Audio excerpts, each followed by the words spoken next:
तर तिकडे अहिल्यानगर जिल्ह्यात सुद्धा मुसळधार पाऊस झालाय। पाथर्डी शेवगावामध्ये आभाळ फाटल्याचं पाहायला मिळतंय। पाथर्डीच्या करंजी गावामध्ये ढगफुटी सदृश पाऊस झालाय। करंजी गावात अनेक गावांमध्ये अनेक घरांमध्ये पाणी शिरलं।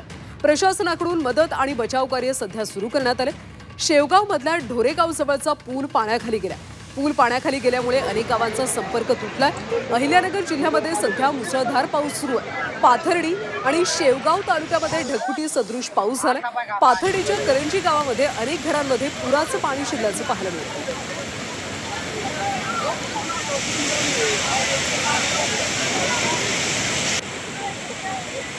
ढोरगाव जवळचा पूल पाण्याखाली गेलेला आहे, त्यामुळे अनेक गावांचा सध्या संपर्क तुटल्याचं पाहायला मिळते। गेल्या 2 ते 3 दिवसांपासून सतत पाऊस पडतोय आणि त्यामुळे ओढे, नदी, नाले तुडुंब भरून सध्या वाहत आहेत।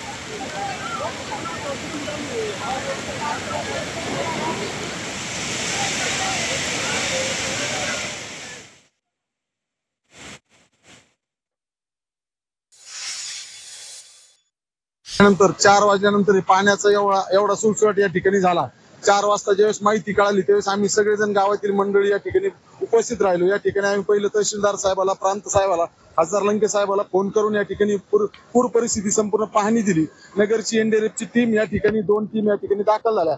बाबा गाडेकरचं घर या ठिकाणी जवळच आहे। 5 जण, त्यांचे वडील, त्यांचा मुलगा, त्यांची मुलगी आणि दोघं पत्नी आणि तो, आम्ही स्वतः शिड्या लावून त्यांना बाहेर काढलं। परिसरात सध्या बाजरी, तूर आणि फळबाग एवढी मोठी लागवड होती। आज हजारो एकर क्षेत्र वाहून गेले आणि आता जसं यांनी सांगितलं तसं शेतीचं आणि घराचं याचं प्रचंड असं नुकसान झालंय।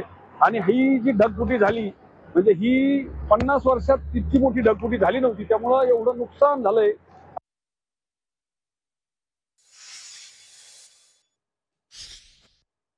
तर पाथर्डीमध्ये आभाळ फाटल्याचं चित्र सध्या पाहायला मिळतंय। अनेक घरांमध्ये पाणी शिरलेलं आहे, अनेक गावांमध्ये पाणी शिरले, त्यामुळे जीवनावश्यक वस्तूंचं मोठं नुकसान झालंय। तर शेवगावमध्ये ढोरगाव जवळचा पूल पाण्याखाली गेल्यामुळे अनेक गावांचा संपर्क तुटलाय।